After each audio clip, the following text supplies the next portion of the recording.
자, 오늘도 말씀을 통해서 같이 함께 은혜를 나누겠습니다. 우리는 계속해서 사도신경의 말씀을 가지고 함께 은혜를 나누고 있습니다. 사도신경은 세 부분, 성부 하나님을 내가 믿습니다. 두 번째, 성자 예수님을 내가 믿습니다. 세 번째로는 성령 하나님을 내가 믿습니다. 그리고 교회 공동체의 이 다섯 가지를 우리 하나님 앞에 신앙 고백을 하는 것으로 연결되어 있습니다. 우리는 성자 예수님을 내가 믿습니다. 성자 예수님을 내가 믿습니다. 지난주에는 본디오 빌라도에게 고난을 받으사 십자가에 못 박혀 죽으신 것을 나는 믿습니다. 그리고 오늘은 그 예수님께서 장사한 지 사흘 만에 죽은 자 가운데서 다시 살아나신 것을 나는 믿습니다. 예수님께서 무덤에 장사 지낸 바 되었다가 3일 만에 부활하신 것을 나는 믿습니다 라고 하는 이 본문의 말씀을 가지고 함께 은혜를 나누려고 합니다. 이 말씀은 결국 예수님의 부활을 내가 믿는다라고 하는 그런 고백이 된 것입니다. 예수님이 부활하신 것을 믿습니다. 지난주에는 예수님은 본디오 빌라도에게 고난을 받으사, 본디오 빌라도라고 하는 당시 유대 총독을 신앙의 고백에 넣는 것은 바로 예수님이 바로 2000년 전에 오신 바로 역사적 사실적 인물이라는 사실을 우리가 고백하는 것이다 라는 말씀을 드렸습니다. 그리고 십자가에 못 박혀 죽으셨습니다 라고 하는 의미를 함께 은혜를 나눴는데, 바로 그분이 또한 무덤에 장사 지낸 바 되었다가 3일 만에 다시 살아나셨습니다. 부활하셨습니다. 나는 그것을 믿습니다 라고 고백하는 거예요. 두 가지 놀라운 사실이죠. 첫째는 2000년 전에 인간으로 오신 예수가 어떻게 무덤에 장사 지낸 바 되었다가 3일 만에 다시 살아나실 수가 있느냐라고 하는 것이 첫 번째 놀라움이고, 두 번째 놀라움은 내가 그 부활의 예수님을 믿는다는 사실이죠. 그리고 예수님이 무덤에서 부활하셨다는 것을 내가 믿고 어느 순간 매 예배 때나 어떤 공적인 그 공간에서 내가 예수님을 믿습니다. 무덤에 장사 지낸 바 되었다가 3일 만에 살아나신 예수님을 믿습니다. 일사천리로 쉼도 쉬지도 않고 내가 그것을 고백할 수 있다는 것이 기적입니다. 두 가지 놀라운 사실이죠. 아무튼 하나님께서 우리를 향한 하나님의 큰 은혜가 있기 때문에 이런 고백을 일사천리로 할 수가 있었다라고 하는 사실을 다시 한번 기억하면서 오늘의 이 본문의 말씀을 다시 한번 함께 생각해 보면서 부활에 대한 신앙 고백이 무엇을 의미한지를 세 가지로 한번 살펴보려고 합니다. 그 첫 번째는 뭐냐? 2000년 전에 인간의 몸으로 오신 예수님, 3년의 공생애를 지내시다가 십자가형을 받고 그리고 무덤에 장사 지낸 바 되었습니다. 그리고 그는 그 무덤에서 보라는 듯이 부활하셨습니다. 다시 살아나셨습니다. 이 고백을 계속해서 우리가 반복적으로 그리고 의미를 가지고 고백하는 의미는 뭐냐면 바로 역사적 사실이다라고 하는 것을 이야기하는 것입니다. 예수님께서 본디오 빌라도에게 고난을 받으셨다. 특히나 바로 이 세상의 역사적 인물 본디오 빌라도를 거기에 꼭 집어서 이야기하는 것처럼 바로 예수님께서 부활하신 것도 역사적 사실, 그 사실에 기반한 것이다. 그러니 우리의 믿음도 허구가 아니고, 그리고 우리의 믿음이 바로 이 사실에 입각한 아주 확정적인 그런 믿음이다라고 하는 것을 우리 스스로 고백하고 인정하는 그런 고백이 되는 것입니다. 예수님의 부활은 허구가 아닙니다. 그리고 예수님의 부활이 역사적인 사실인 것은 성경이 우리에게 말해주고 있다는 사실입니다. 고린도전서 15장 15절의 말씀에 보면은 예수 그리스도께서 죽은 자 가운데서 다시 살아나셨다 전파되었거늘 너희 중에서 어떤 사람은 어찌하여 죽은 자 가운데서 부활이 없다 하느냐? 만일 죽은 자의 부활이 없으면 그리스도 예수도 다시 살아나지 못하리라 라고 하는 말씀을 우리에게 가르쳐 줍니다. 그때나 지금이나 어려운 것이죠. 예수님께서 무덤에서 다시 살아나셨다라고 하는 그 사실을 인정하는 것도 어렵고, 그리고 내 마음속에 그것을 사실로 받아들이고 믿음으로 고백한데, 한 번만 고백하는 것이 아니라 매번 내 평생 고백할 수 있다는 그 자체가 어려운 얘기죠. 우리는 그 어려운 바로 이 본문을 우리는 정말 쉽게 그렇게 고백을 하면서 나의 신앙을 하나님 앞에 고백한다 그 말. 그때나 지금이나 우리들만 있는 것이 아니라, 믿는 사람들만 있는 것이 아니라, 그때나 지금이나 죽었다 깨나도 못 믿겠다, 못 받아들이겠다 라고 하는 사람도 있다는 사실이죠. 고린도전서 15장 17절에서 19절 말씀에서도 그리스도 예수께서 다시 살아나신 일이 없으면 너희의 믿음도 헛되고 너희가 여전히 죄 가운데 있을 것이요, 또한 그리스도 예수 안에서 잠자는 자도, 잠자는 자, 죽은 자를 얘기하는 거죠, 망하였으리라. 만일 그리스도 예수 안에서 우리가 바라는 것이 다만 이 세상의 삶뿐이라고 한다면 모든 사람 가운데 우리가 더욱 불쌍한 자이리라 그랬어요. 세상에 가장 불쌍한 사람이 바로 우리들이라는 거예요. 만약에 예수님이 사실적으로 부활하지 않았고 허구라고 한다면, 예수님의 부활이 허구라고 한다면 가장 불쌍한 인생이 바로 우리들일 것이다. 그렇게 이 성경 우리에게 가르쳐주고 있습니다. 그때나 지금이나 예수님께서 무덤에서 부활하셨다는 소식은 어느 누구도 이를 믿으려고 하지 않았습니다. 그때나 지금이나 그랬습니다. 사실 믿기가 어려운 것입니다. 그래서 그때도 예수님의 부활을 믿지 않는 이들이 즐비하게 많았다는 사실입니다.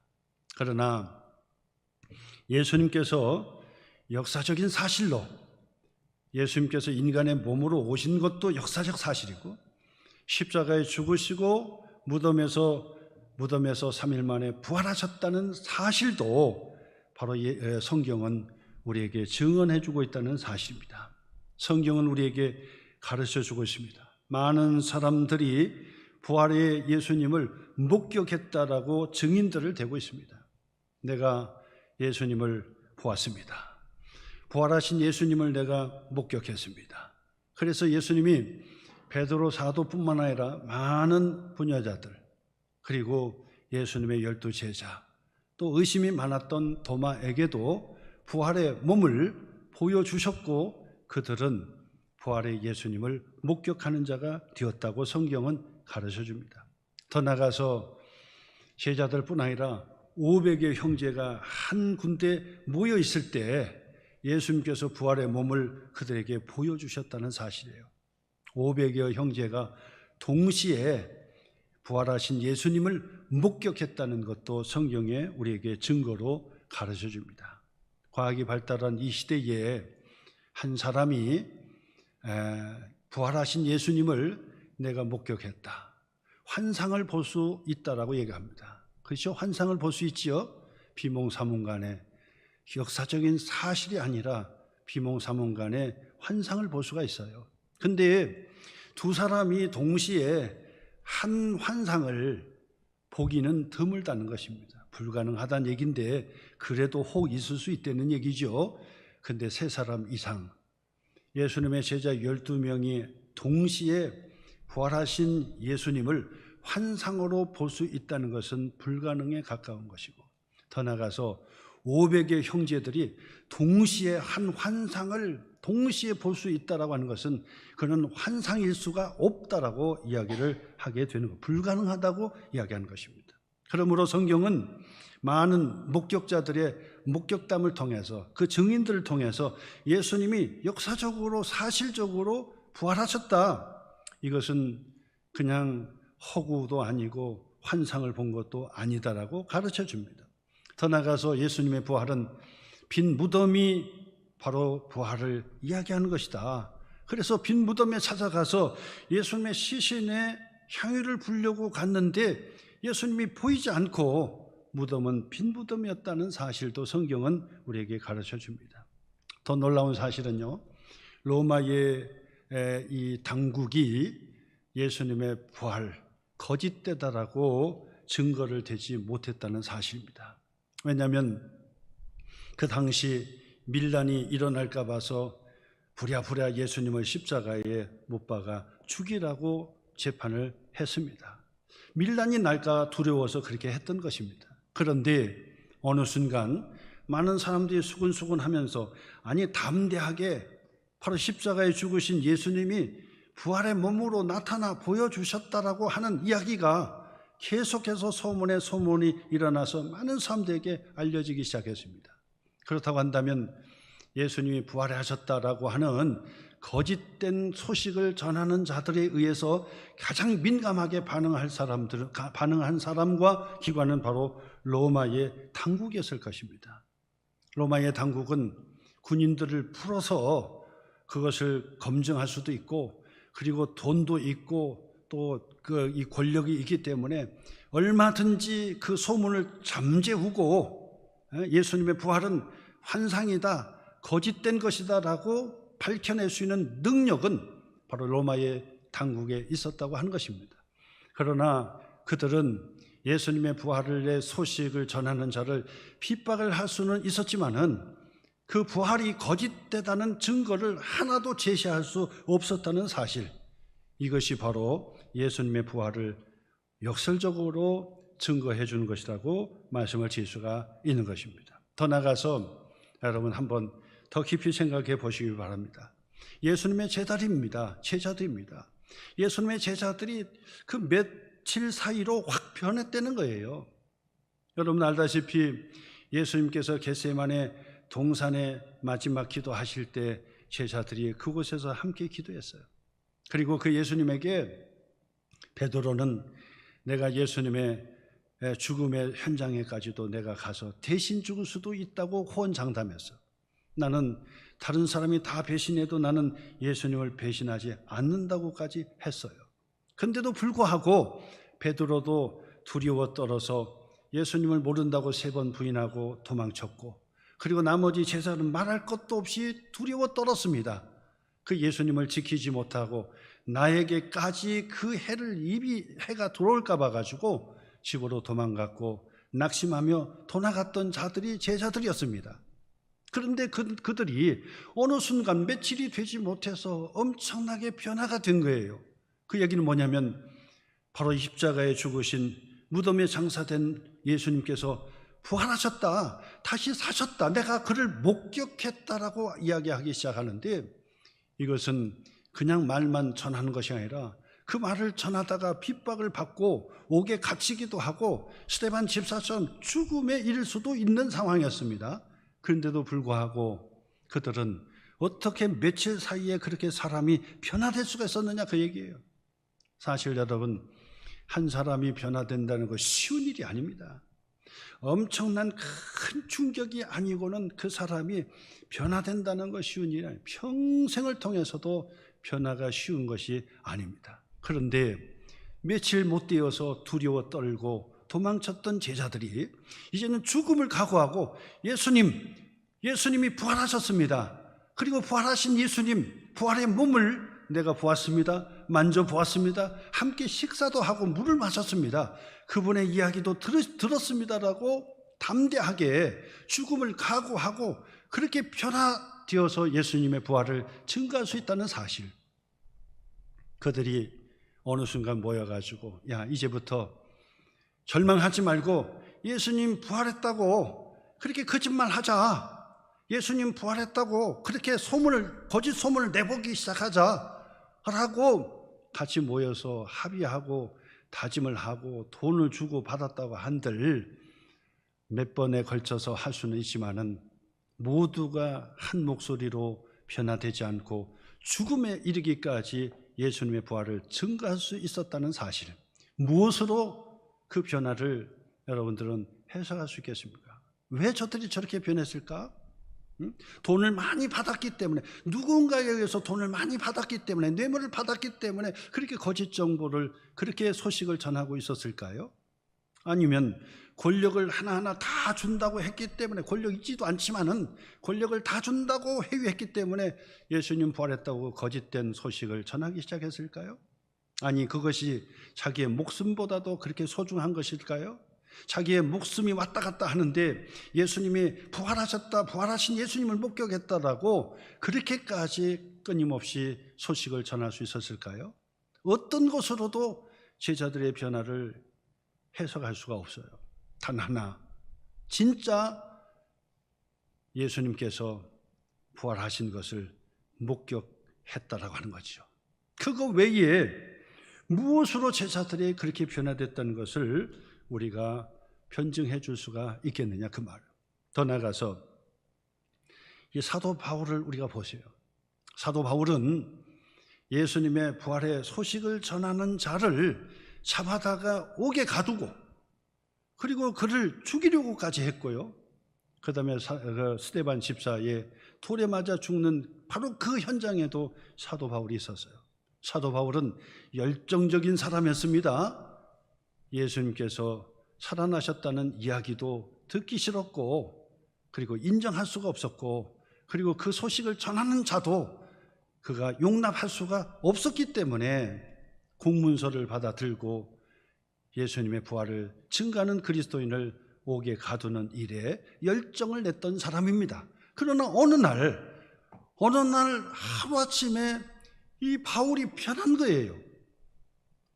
부활을 그렇게 듣기 싫어했고 부활을 증거하는 자를 핍박했던 바울이었는데, 하루아침에 예수님 부활을 증거하는 사람이 되고 그리스도인이 되어서 이방인 사도가 되어서 예수님이 부활하셨다, 내가 그 부활의 예수님을 목격했다고, 다메섹 도상에서 부활하신 예수님을 내가 보았다고 이야기하면서 변화가 되었는데, 사도 바울의 그 변화를 무엇으로 설명할 수가 있겠느냐, 그 말. 하루 저녁에 성경 공부를 진탕 해가지고 이 머리가 바뀌었습니까? 아니면 아까 설명했던 것처럼 누가 사도 바울에게 그리스도인 중에 유력한 사람이 돈을, 그냥 평생 쓸 돈을 딱 그 가슴에 안겨주고 야, 우리들과 같이 예수님 부활의 소식을 전하자 해서 그렇게 변화됐을까요? 하루아침에 그렇게 변화가 될 수 있었을까요? 그럼 무엇으로 사도 바울의 변화를 우리가 대답할 수 있을까요? 그것은 그가 스스로 고백한 것처럼 다메섹 도상에서 부활하신 예수님이 나타나셔서 자기에게 보여주시고 말씀해 주신 바로 그 광경을 뚜렷하게 보았기 때문에 그런 하루아침에 변화된 사람이 되었다라고 하는 사실입니다. 그 다음에는 사도들을 보세요. 그 사도들은 다 유대인들이었죠. 바로 그 유대인들이 지금 어렸을 때부터 유대교의 전통에 따라서 안식일을 지켰어요. 안식일 날 모였어요. 안식일 날 함께 했던 것입니다.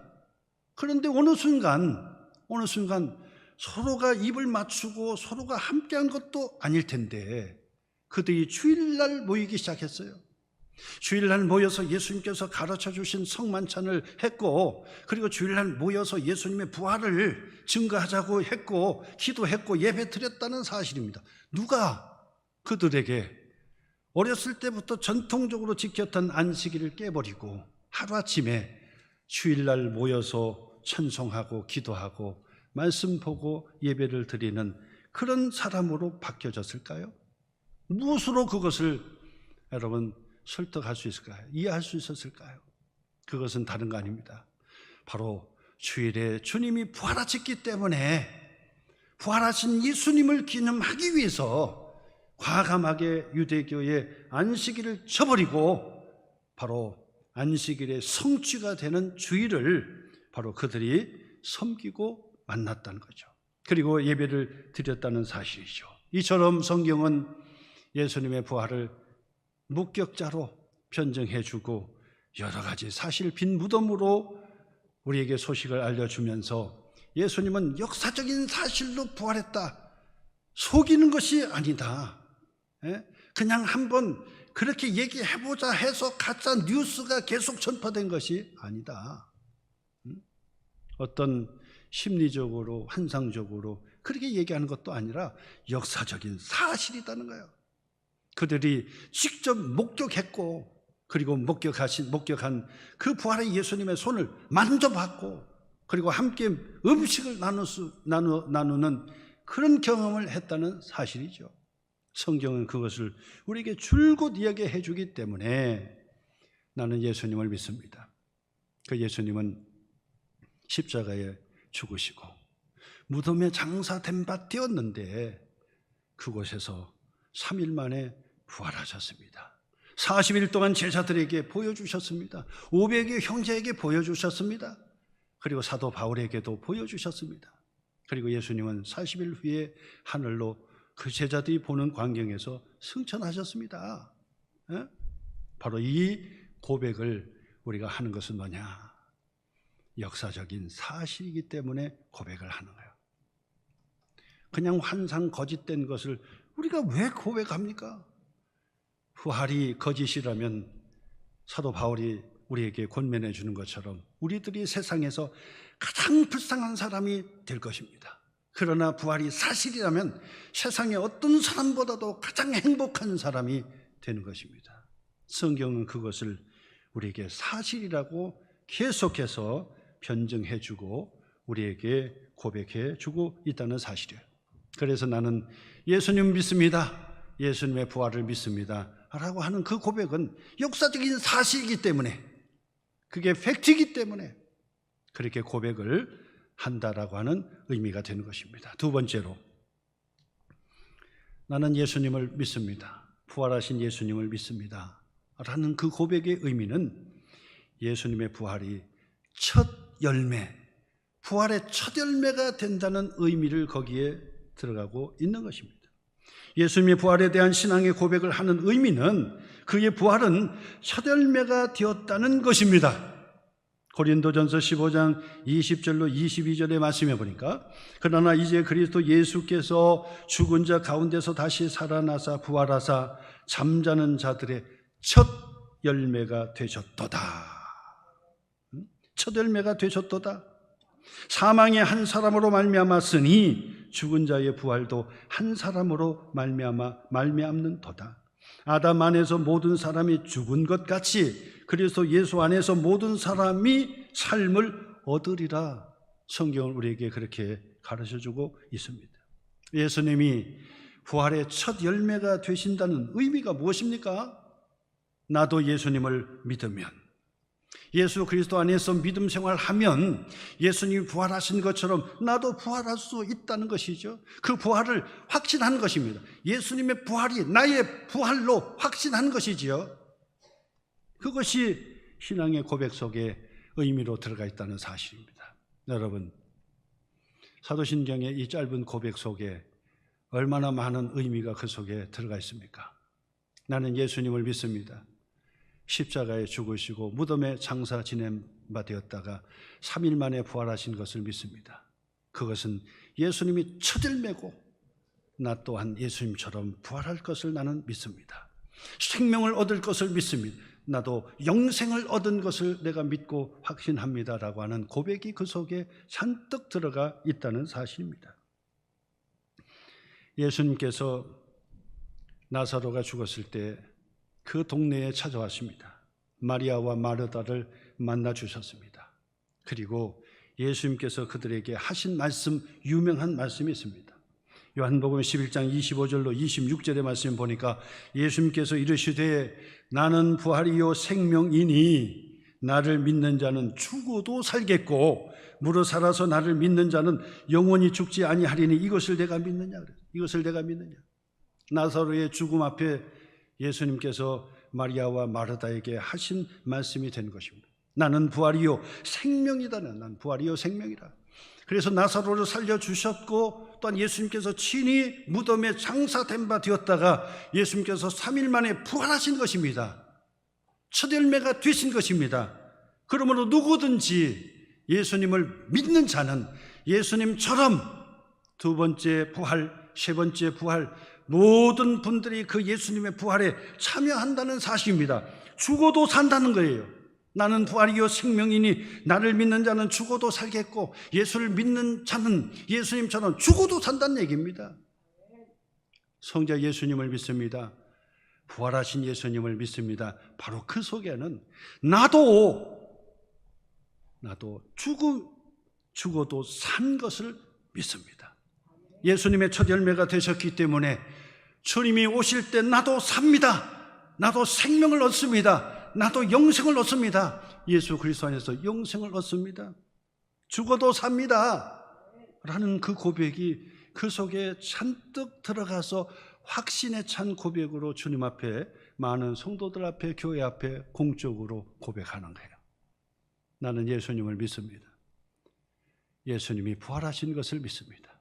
나 또한 죽어도 살고 무릇 살아서 예수님을 믿는 자는 영원히 죽지 아니할 것을 내가 믿습니다 라는 그 고백이 그 속에 들어가 있다는 사실, 얼마나 놀라운 사실입니까?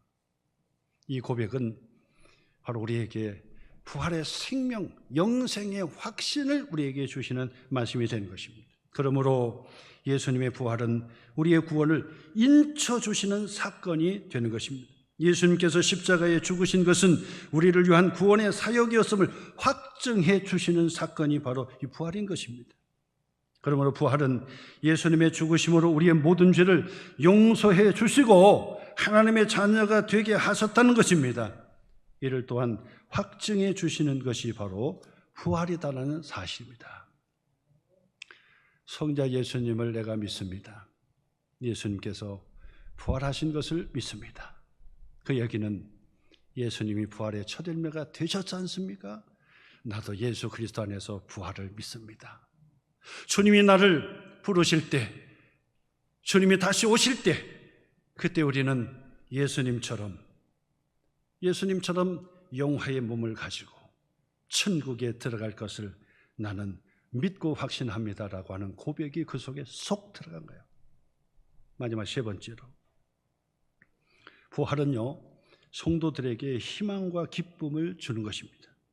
예수님이 부활하셨다는 신앙의 고백은요, 나에게 희망을 주셨다는 확신을 갖게 한 것입니다. 내가 예수님을 믿습니다. 성자 예수님을 믿습니다.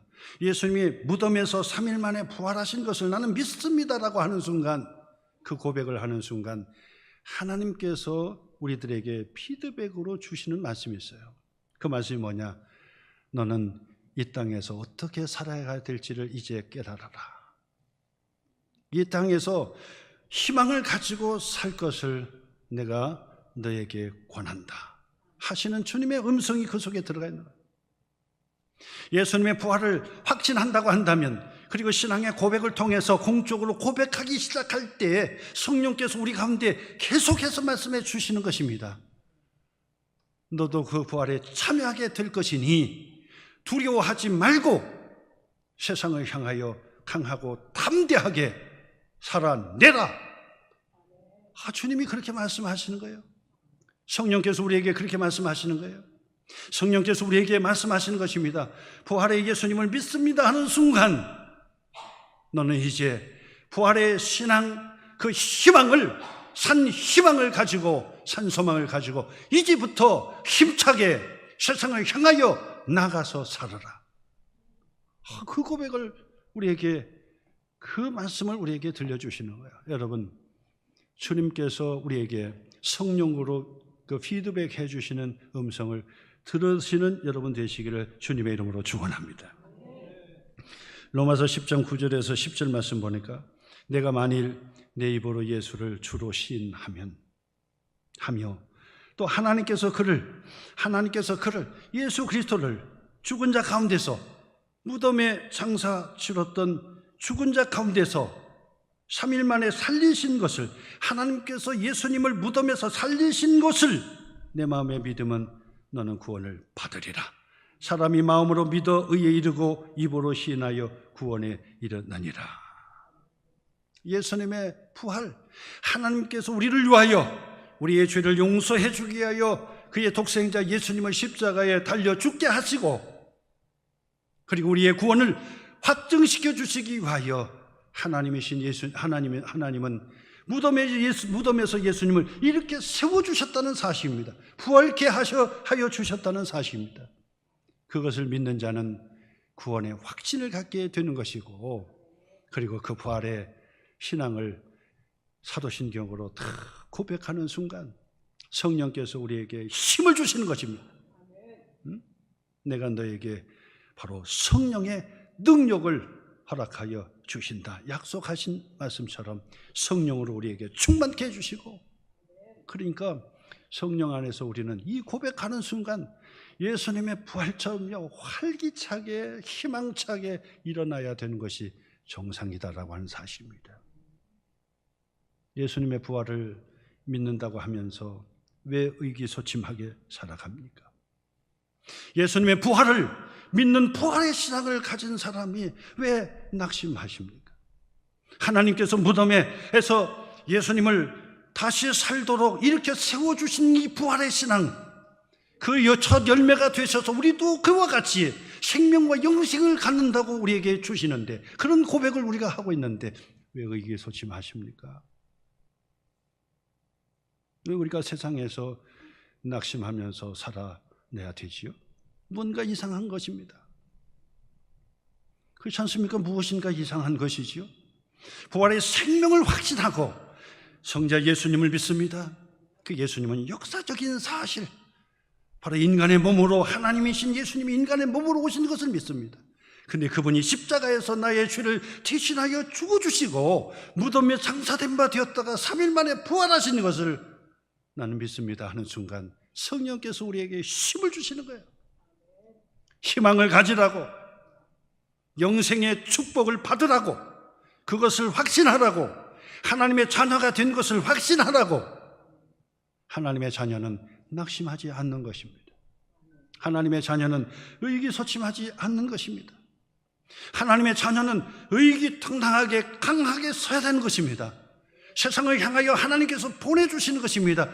그러므로 우리는 부활의 생명의 신앙을 가지고 담대하게 내게 능력 주시는 자 안에서, 내게 능력 주시는 자 안에서 내가 모든 것을 할 수 있습니다. 학교에 다니는 학생들은 공부할 수 있습니다. 미래의 비전을 가질 수 있습니다. 내게 능력 주시는 자 안에서 사업을 하시는 분들은 할 수 있습니다. 주님께 매달려 기도하면서 할 수 있습니다. 어려움을 돌파해낼 수 있습니다. 장애물을 뛰어넘을 수 있습니다. 극복할 수 있습니다. 주님이 나와 함께 해주시고 하나님께서 예수님을 부활케 하셨으니 나 또한 그 부활에 참여할 수 있도록 축복해 주셨으니 내가 무엇이 두려워하겠습니까? 제자들이요 하루아침에 변화가 되었던 것입니다. 사도 바울이 하루아침에 변화가 됐던 것입니다. 왜요? 부활의 예수님을 목격했고 부활의 예수님을 신앙하고 고백했기 때문에 그런 것입니다.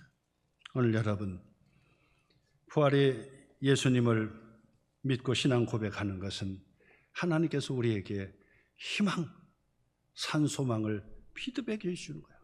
그럼 우리는 세상에서 어떤 환경 속에서도 긍정적으로 기뻐하며 감사하며 할 수 있습니다. 극복할 수 있습니다. 왜?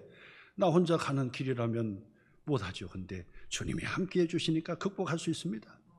부활의 생명 되신 예수님과 함께 가니까 죽어도 나는 삽니다. 죽는 것처럼 두려운 게 어디 있습니까?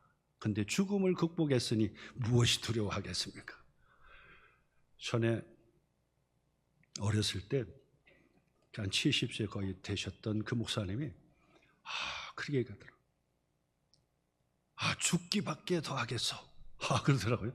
뭐가 두렵냐? 아니 죽기밖에 더 하겠냐? 죽음은 천국인데. 그 얘기하는 순간 마음에 확 와닿았어요. 그렇구나. 우리 그리스도인들은 바로 이 고백을 하고 있습니다. 여러분, 내가 이 고백을 하고 있다는 사실이 이거 놀라운 사실 아닙니까? 기적 아닙니까? 내가 어떻게 이런 고백을 해요? 사도신경의 고백을 가만히 읽어보세요. 아니 누가 시켰습니까? 강요했습니까? 그런데도 불구하고 이런 고백을 하지 않습니까? 성자 예수님은 죽음에서 부활하셨습니다라고 고백하지 않습니까? 하나님의 전적인 은혜요, 성령께서 여러분에게 그 피드백을 해주시기 때문에 고백이 가능했던 거예요. 성령께서 여러분에게 다시 권면의 피드백을 들으시길 바랍니다. 내가 너를 책임져 줄게. 너는 두려워하지 마라. 너는 내 아들이라. 내가 어디를 가든지 내가 너를 지켜줄 거고 내가 너와 함께 할 것이라. 부활의 전능하신 하나님께서 내게 약속하신 말씀이니 믿어도 되는 거예요. 확신하시는 여러분 되시기를 주님의 이름으로 축원합니다.